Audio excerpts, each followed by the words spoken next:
Hello, I'm Bill Goedde, and I'm at the Fort Branch Library with Bob Sensmeier and Betty Kramer of Haubstadt.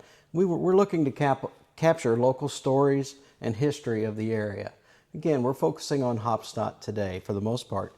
You may know Bob Sensmeier is a resident, long-term resident of Fort Branch, and yet the subjects we're going to talk about today give a great insight into Haubstadt's history.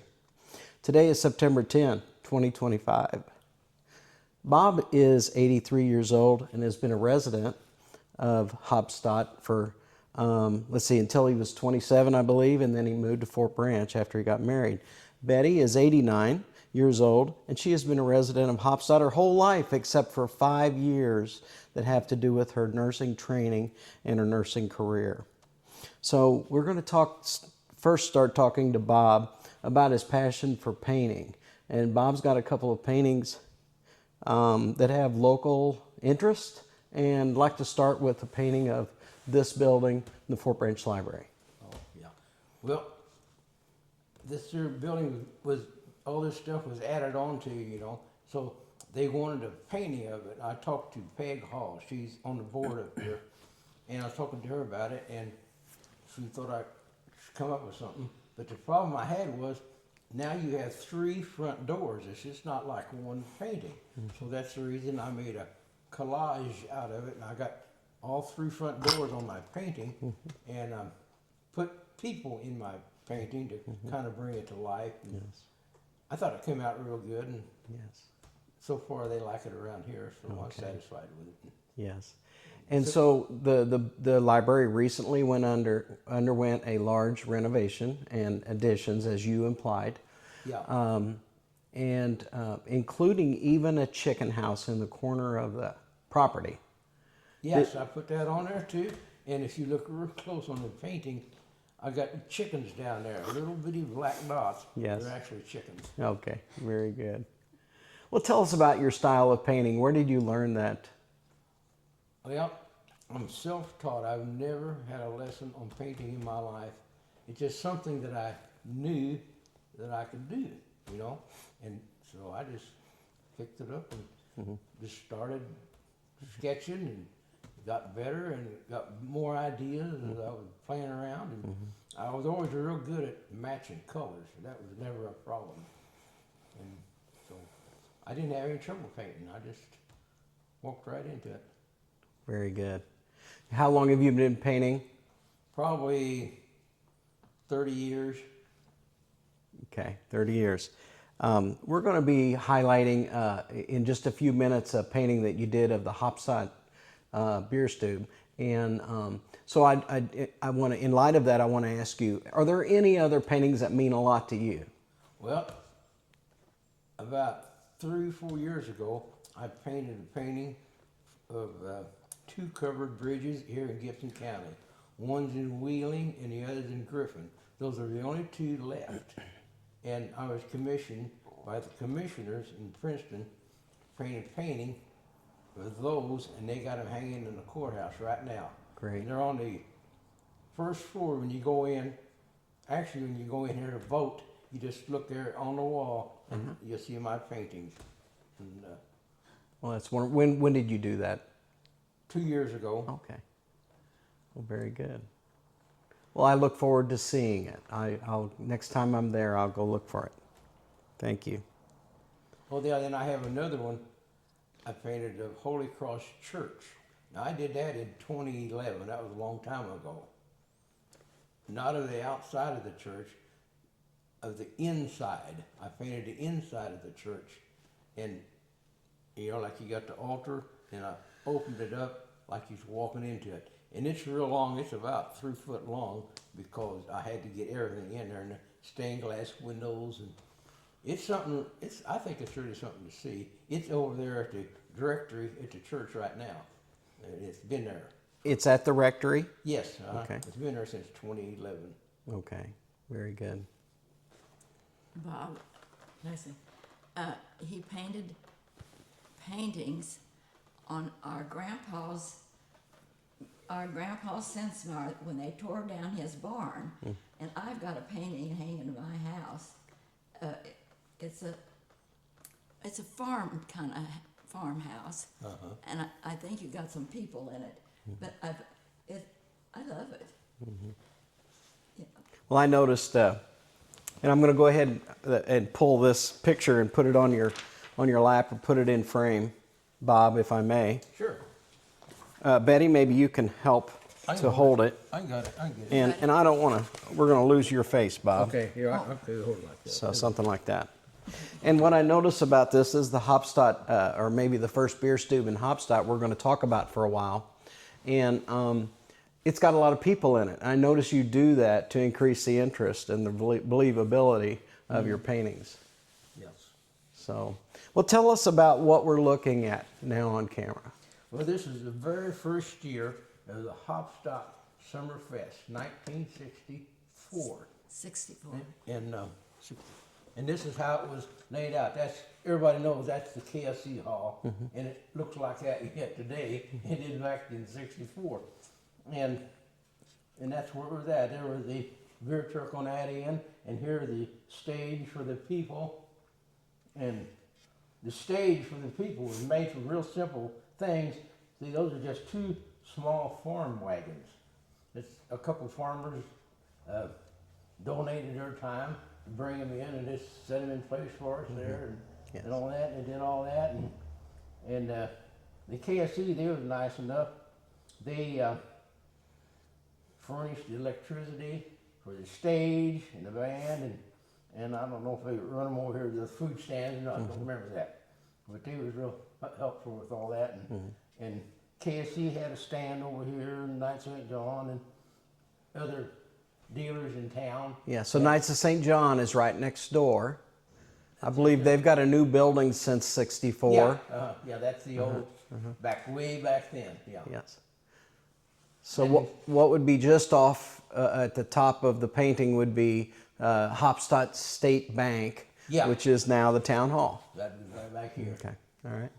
I noticed that your painting shows a row of tables out on the street. Did they also close the street in both directions? Yeah, they closed the street. That's exactly the way it was. And, trains zoomed by there and, nobody thought anything of it. And right out in here, too, actually, there was dancing in the street. People, he was having a big time. And, they was just having, and people, they're all sitting around. And you can see right here where the beer truck is, and there's the guys, and we got four kegs of beer going at the same time. And here's the line of people going around to get their beer. Yes. And we had Falstaff beer. Okay. You can see that. Yes. And I can tell you more about that later on. Yeah, we'll ask it. Get Sterling, but we was going to get Sterling beer, but they didn't have nothing to do with us. Alvin Teagan and Ted Will went down there, and we thought that'd be an easy thing. They'd love to do that. And when they got down there, and they didn't want nothing to do with it. They said they thought it'd be it didn't work. It was something new, and a bunch of kids, they don't know what they're doing. So they were afraid to take a chance. So they denied us, see. So at that time, our Uncle George Hess, our Uncle George Hess was working at Sterling Brewery. He was just worker. And he said, well, Bob, go try that again. He said, gosh, they got to do that. He said, I'll talk to them too, So me and Herbie Beatty, we thought, well, we'll do that. But we knew at that time that on Fulton Avenue, Falstaff had a warehouse down there. And they, the distributor was out of St. Louis, but they had Falstaff beer down there. So we'll stop at Sterling first and give them the opportunity. And they denied us again. They didn't want nothing to do with it. So we went over on Fulton Avenue on Falstaff and asked them guys, and they said it was wonderful. They said, yeah, we'll gladly bring the beer up for you. So that's how we got our liquor flowing. Well, that's great. I heard you say Herbie Beatty. You said it quickly. Yeah. So we're talking about the Herbie Beatty that lived in Haubstadt. Well, there's Herbie Beatty Sr. and Herbie Joe Beatty. Herbie Joe. Jr. And so who are we referencing? Huh? Are we talking about his dad, Senior? No. Oh, the junior? Herbie Joe, we're talking about his son. He was my age. Okay. Now his dad is in this too. See, his dad was the marshal in town at that time, and he actually volunteered a lot of extra time checking the place out at night. You know, he drove around and you know, he was the marshal there, and he did a super job for us. Great. It's good to have help from the local law enforcement. Yeah. Oh yeah. Okay. Bob, I'd like to ask the question. I know you documented who are the five, was it 5 people that helped? 7 people that started. Can you tell them by name? Can you tell me their names? Alvin Teagan, Ted Will, Dave Timbarge, Eddie Pruitt, Dave Weber, and then Herbie Joe Beatty. That's and me. That's 7. Okay. And them were the 7 that started it. And the thing was, when we started that, there was other people interested in doing this with us, but the problem was we had no idea if this was going to be a flop or a good thing. So they was afraid to, because if any outstanding bills were left over, we had to pay that out of our own pocket. So that ran the rest of them off. So it was just 7 guys that was really serious about it. Of course, we had a lot of volunteer help that helped out, but there were 7 people started. Wow. And those were the 7. Okay. So there was not a local organization. It was just a group of friends. Yeah, yeah, and it was all from Haubstadt. Yes. Okay. And well, a lot of them were Dave Timbarge. See, he was a doctor, Dr. Timbarge. We was a classmate. Eddie Pruitt, he was a classmate, and Dave Weber, he was a classmate. Which class? What year did you graduate? 64. I forgot what year that was now. Well, how old were you at that time? Maybe that helps. 18. Oh, you were 18. Okay. All right. We're in it. Anyways. I get it. You were all very young. Yeah. But now Alvin Teagan was a couple years older than us, and he was kind of the instigator of it. He's the one that got us all together. Well, then how did it transition, the next few years? After the first year, yeah, well, we had it just for 1 year ago, we had it, and it wasn't organized too good. We was young and we didn't know much. And so the following year, Walt Reitman, he was a member of the Chambers of Commerce, very good member, and he asked me, he says, are you guys going to have another Sommerfest? And I says, no. I said, well, we're not going to be able to. We just can't do it. And he said, well, the Chambers of Commerce would like to do it next year, if we don't care. And I said, well, that'd be a great idea. Go ahead and do that. So he got the group together, and the Chambers of Commerce took it over, and of course, they've done a wonderful job at it. It just come out great. So did they start it then did they take it up in 64 the following year? 65, yes. Okay, so yours was in 64. 64, Okay, so they picked it up the following year. And they've been carrying that torch ever since. Yeah, all the way through. Okay.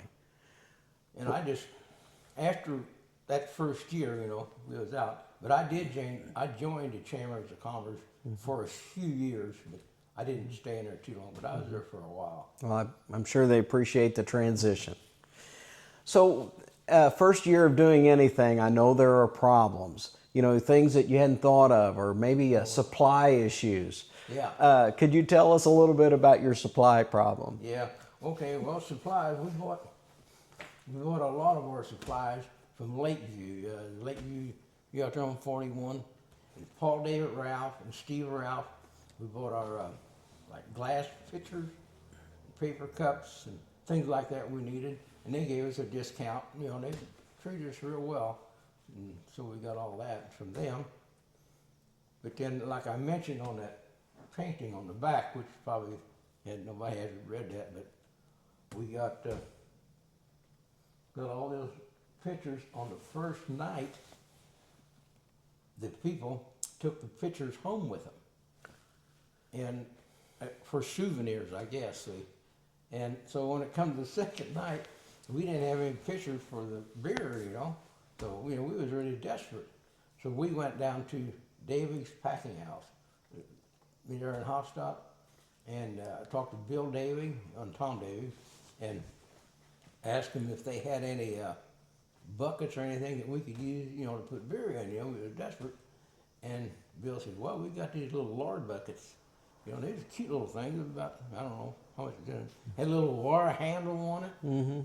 And he said, "How many you need?" I said, "I don't know, a couple hundred." He said, "I don't know if I got that many," but he gave us everything he had, and that worked perfect. We took them over there and filled them with beer, and people just loved it. They thought that was great. They had a bucket of beer. We had a little handle on it. Yes. You know, even today, they use the buckets in the beer garden as an option for selling the beer. So you can buy a bucket of beer. Okay. So yeah, even today they continue that tradition that was started on accident. So Okay. well, that's great. Anything else that was a big kind of a snafu that first year? Well, and the thing was, on the money, you know, well, we didn't know much about handling anything, so we had 4 kegs of beer going at the same time, you know. 4 were standing there pumping beer, and all we had to put the money in, we had a cigar box at each station. Mm-hmm. And they'd get their beer, they'd put their dollar in, and we just give them a beer and just keep going. And when our cigar box got full, we emptied it in a big paper sack under the table. This is the truth. Under the table for safekeeping. That was high tech back then. Yes. This is 7 guys, you know, young guys. So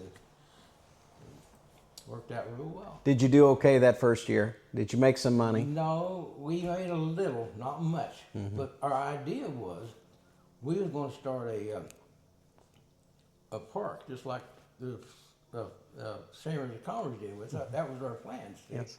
But we didn't have enough money to even make a down payment on it out there to Hirsch's. Right. So what little money we made a donation.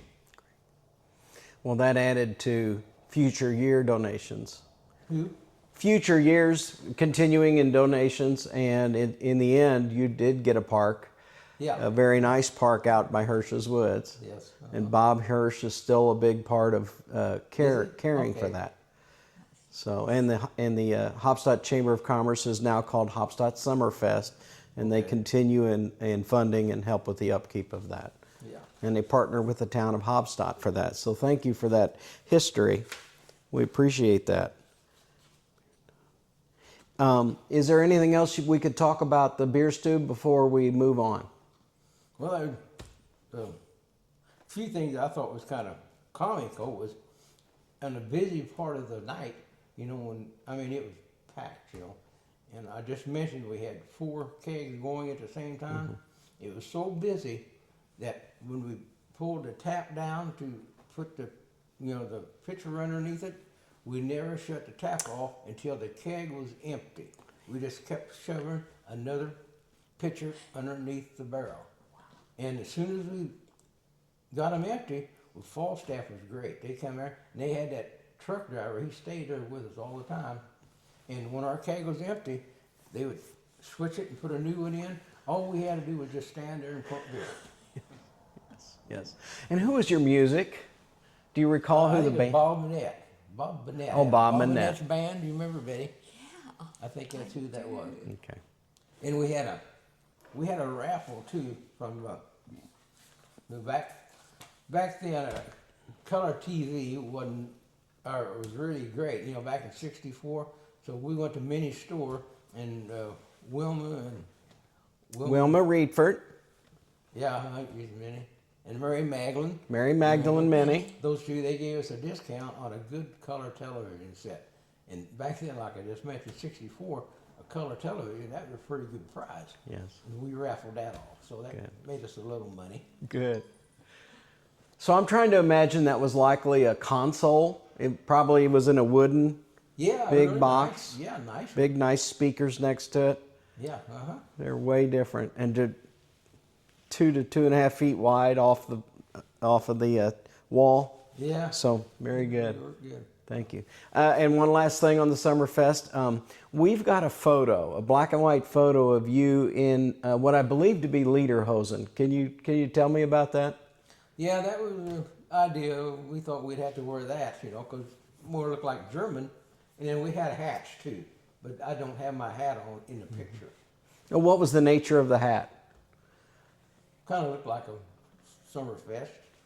Okay. Somebody seen a picture of that over in Germany, I guess, where they wear those little hats. Yeah, that little beret looking thing. Yeah, so they thought, well, that'd be part of the costume too. Okay. So we put that on. You look like a German boy. Yeah, little German boy. Yeah. Okay, very good. Well, that's wonderful. And we appreciate what you've done to get that tradition started. It's still a very big part of the Haubstadt summer tradition.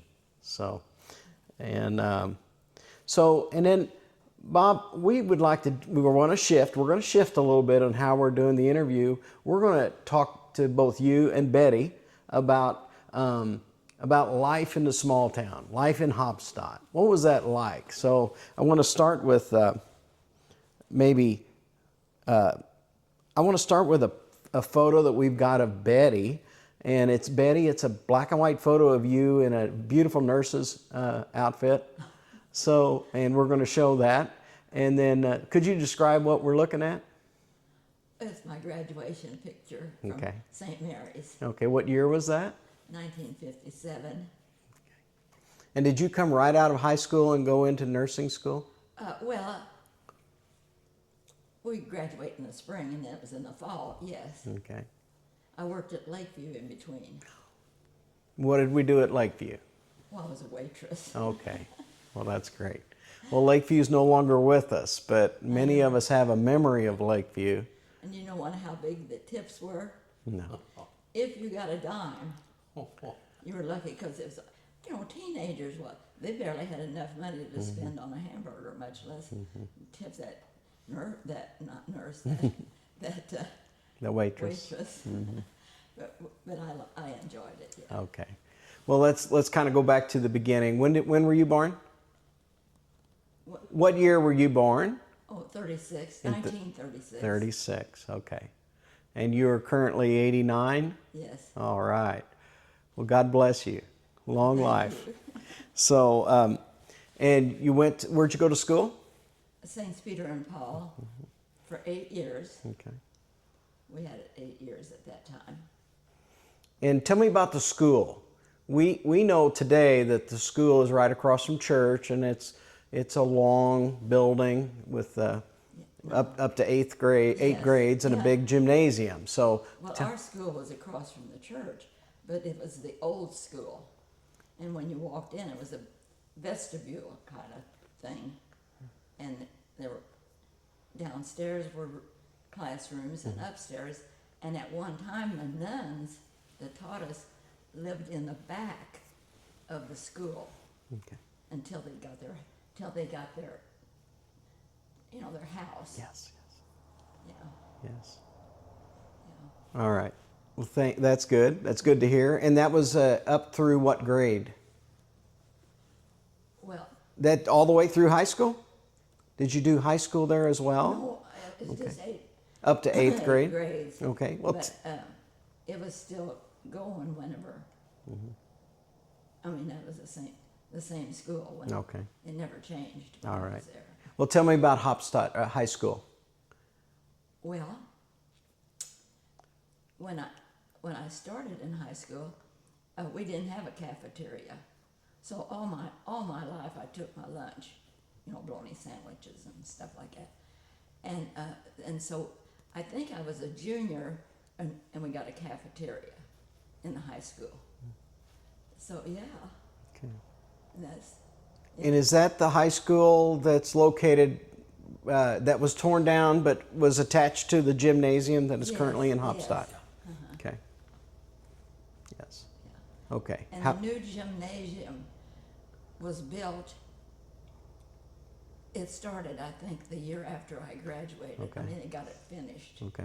Because my husband Bob, well, he said it was there. I don't remember what year that the high school, the new high school. I mean, not the new one that they're in now, but a new gym. At the new gym. At the old high school. Yes, and the gymnasium is all that is left, and it is That's what's left of it. it's been upkept. It's being upkept very well, and it's Yes. very important to the community now. There's one little interesting thing. My dad was on some kind of a committee for Board of Trustee. thank you, Bob. And so when they built the gym, when they were planning it, you know how on the sides, the bleachers are up high? They were supposed to go all the way down to the floor. That was in the plan. But it took them a long time to get it going. And by that time, they changed the ruling, whoever has to do with laws about new buildings. And so that's why our sides don't go down. It had to be so far away from the the players. I see. Well, that's good. And that's I thought interesting. That was interesting. That's interesting. So, well, thank you for that. And tell me where you lived. Where did you grow up, you and Bob, at that time? Well, on the east side, it was on 4th and Elm. And they always told us, they said, now we're going to get 5th Avenue. Well, I was married and had kids by the time we got 5th Avenue, but we did get it. Yes. And now we've got a 6th Avenue, And a 7th. right? And a 7th? Okay. I don't know, we may have an 8th, I don't know. No, I don't think so. Very good. Well, that's interesting. Well, tell me a little bit about Bob. Do you have is your school history memories any different than hers? No, about the same, but we was in grade school. Of course, they didn't have a cafeteria down there, so we walked up to high school to the cafeteria for our lunch.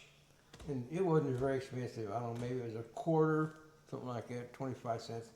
And they had the meals up there, so that's how we. And then, of course, when we got to high school, well, we was there.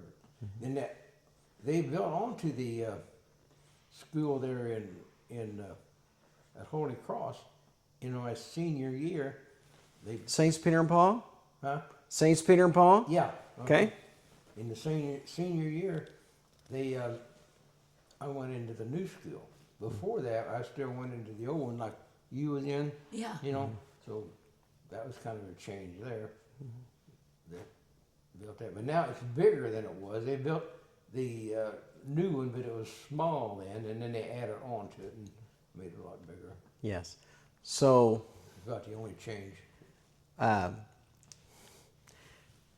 so that school building that is currently being used at Saints Peter and Paul was built at 3 different generations. The first section was, I call it 4 grades.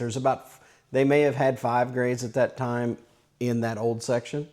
Then they expanded it. It looked very much alike. If you don't look carefully, you won't even recognize there's a second addition. They just lengthened the building. And then they had 8 grades in there. Yeah. And finally now, because of there's so many more kids, the third expansion, which included a gymnasium, was done, and they still have 8 grades. Okay, thank you, Very nice Bob. Today. Well, at St. Peter and Paul? Yes. They just have 5 grades. Oh, 5 grades. Sorry about that. Yeah. 5 grades. Yes. Thank you for clarifying. Well, that's okay. 5 grades. So I want to ask about significant memories of what Haubstadt was like then versus today. What are the things that strike you the most? Betty, you first. Well, we used to have I called it ice cream shop, but you could get hamburgers and stuff there, reasonable price. Well, that's no longer there. Well, who owned that or who ran that? Can you remember, Bob? George Allen, wasn't it? Oh, that's right, George Allen. Yeah. Yeah. They ran it, you know. And what's the location? Well, where the library is. Okay, well, Betty, when I was a child, Will's Corner was there, and they had that very Yes, thing: ice cream yes. and hamburgers, and a Yes. small grocery. Is this what we're talking about? Yeah, that same area. Uh-huh. Yes, but that was a drugstore Okay. on the corner, and then they had this little ice cream Okay. shop. Well, it was a restaurant. Yes. Yeah, and Well- then the restaurant. I don't know if they tore it down or what, but Right. it's gone. But Okay. all of it's gone now. But yeah. Bob, what about you? What is a significant memory of that time versus today? Simple. Everybody walked to school. You didn't get their mom to take them to school. Rain, snow, whatever. You walked to school. That's good. And let's talk about the air conditioning at school. Trick question. There was no air conditioning No air at school. conditioning. Okay. No. Yes. What about the railroad? So the railroad goes right through town. It's going to be a big part of people's memory. What's the difference between the railroad then versus today? Well, the best thing that sticks out in my mind is the mail service. You know, they had a big arm that's the side of the train that stuck out, and that caught the mail bag. They hung the mail bag on there, and when the train went by, they had an arm that came out of the train that grabbed that mail bag and took off with it. And then to deliver the mail, they had another bag. They throwed it out on the ground. They just threw it out of the train, you know, and landed right there at the depot. And that's how it was delivered. That always stuck in my mind. I can't forget that. Neat. Were they diesel trains back then, or electric, or? Well, they smoked a lot. Oh, they smoked. I think they was electric, but They changed it different, and they didn't make as much noise on the track. That part, they still make a lot of noise. Of course, I live right next to, and if I'm in the house, it's not so bad. But if I'm on the front porch, you know, it's really loud outside. And the trains used to be long. They are twice as long as they used to be. You know, they'll have 2 engines, and in the middle they'll have another engine, to pull it. I don't know. Yeah. and the town was pretty small back then. And we was on the edge of town, of course. And I can remember my Uncle Armin Sensmeier. He had dogs, bird dogs. He loved to bird hunt, and he raised quail. And he got the, I don't know where he bought the eggs from, but he had his own incubator at the house, and he raised them for the government. And they got a certain age, he would have them, he'd take them and put them out in different areas out in the country, and so, you know, in the habitat, so they could grow, and then people could do this little hunting too. So it worked pretty good. He had a good business going there. That's neat. Well, when I was young, I was the oldest, and I wasn't allowed to go any further than the railroad track, except when I had to go to school. I had to cross, and so I didn't know much about the other side of town because I couldn't. I rode my bicycle everywhere on the east side, but I couldn't go across that railroad track. Now, Brother Bob and my sister, I don't know if Mom told them the same thing or not, but I got a feeling they went across the track. Several times, yeah. Such is the saying, living on the wrong side of the track. So, Now, my mother told me some history about when she was young. She was about in the first grade, and her and Irene Wolf were sitting on the front porch, and it must have been kind of getting dark. And the Ku Klux Klan came marching through Haubstadt in their white robes, fully dressed, white hoods and all. And I think that she said they had their torches. Well, that's her story of that part of that. And I don't know, maybe they came another time, but Father Minnie, if you remember him, he lived Yes. to be 101. Yes. When him and his I don't know if they were teenagers, they were young boys. You know how the town hall has that little ledge where you can sit on the ledge if you want to. Well, these guys were on that, and one of the guys pulled the hood off of one of them fellers, and he knew him. But anyhow, that's all. That's a Ku Klux Klan story. Now, and there's another. Do you want to hear another story? Yes. Okay, so now, I think this all happened before Mom, but Haubstadt, the west side of the tracks, there was pretty well full of houses and things, and they wanted to build up the east side. So they had what's it called? You took chances. You bought a lot, and there was the chance that you'd get the lot with a house on it. So they sold. The people from all over. And you probably don't know who it is. It was Ray. I guess the house wasn't built yet, because otherwise people would have drove around to see where it's at. So anyhow, Ray Woods. Do you remember? I don't know, No, Ray. you're way too young. Let's see. I don't know who lives there now, but What street? First Street? let's see. Mom's Second on Street? Fourth. It'd be on 3rd Street, and on the corner at 3rd Street was my grandma Daywig, and then next door was that gray house, and then it's the third house from the corner on 3rd Avenue. It's a house, I think, that maybe they rented out now or It's something. still there? It's And that was the famous that was the Chance house. That's the house. Okay. And I don't know what year that was. Mom was telling me the story, and I don't, because Mom and Dad's house was already there when they got married. It had belonged to Puckett Lynn's, you know, the lumber company, and they had only one family lived there, and it was one of them, Okay. the family. And so Mom and Dad bought that house on 4th and Elm. Okay. And on her street was just Mom on that corner, and I remember where Irene Wolf lived. Okay, that was the only 2 houses on that side of the block. Okay. Well, so this is new. This is, in other words, the original plat of Haubstadt was on the west side of the track, It was on the east. or on the, We're on the east side of the track. and you're on the, You know that's you're on the east. The original plat was west. well. Most people were building on the west. I don't know why they Yes. weren't going to the east side of the track. Well, you know, they say that's the wrong side of the track, maybe.